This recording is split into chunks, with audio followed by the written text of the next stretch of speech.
Price Lord. யோவான் 15:14 John chapter 15 and verse 14. நான் உங்களுக்கு கற்பிக்கிற யாவையும் நீங்கள் செய்வீர்களானால் என் சிநேகிதராய் இருப்பீர்கள்.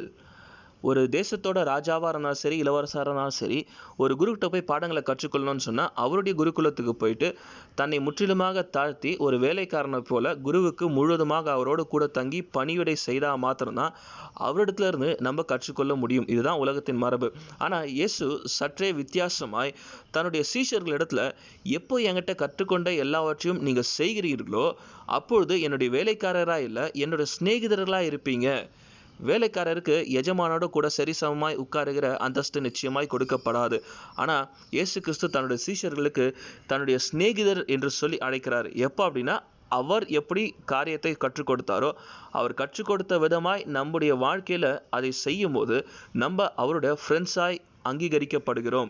அப்போது இயேசுவோடு கூட சரிசமமாய் உட்காருகிற அவருடைய மகிமையை என்ஜாய் பண்ணுற ஒரு பெரிய அந்தஸ்தை இயேசு கிறிஸ்து அவருடைய வார்த்தைக்கு கீழ்ப்படுகிற ஒவ்வொருத்தருக்கும் கொடுக்கிறாரு. இதுதான் இயேசு கிறிஸ்துவனிடத்தில் இருக்க மிகப்பெரிய ஸ்பெஷலான ஒரு காரியம். அப்போ நம்ம யோசித்து பார்த்தோன்னு சொன்னால், நம்ம ஒரு காரியத்தை நம்ம கற்றுக்கொள்ள வேண்டும், அதை செய்யணும்னு சொன்னால் நிச்சயமாக நமக்கு ஒன்று நம்ம கற்றுக்கொள்கிற அந்த சப்ஜெக்ட் ரொம்ப பிடிச்சிருக்கணும், இல்லை அதை கற்றுக் கொடுக்குற டீச்சரை ரொம்ப பிடிச்சிருக்கணும். இது ரெண்டுத்துலையுமே ஏதாவது பிரச்சனை இருந்துச்சுன்னு சொன்னால் நம்ம ஒழுங்காக கற்றுக்கொள்ளவும் முடியாது, அதை செயல்படுத்தவும் முடியாது.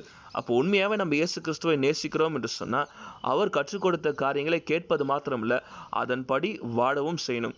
அப்படி நம்ம வாழ்வோம் என்று சொன்னால் நிச்சயமாய் இயேசுவோடு கூட நம்ம சரிசமமாய் அவருடைய மகிமையில் என்ஜாய் பண்ணுற அளவுக்கு அவர் நம்மை சிநேகிதர், நண்பர் என்று சொல்லி நம்மை அழைக்கிறாரு. அதற்குரிய ஆசீர்வாதத்தையும் நமக்கு கொடுக்கிறாரு.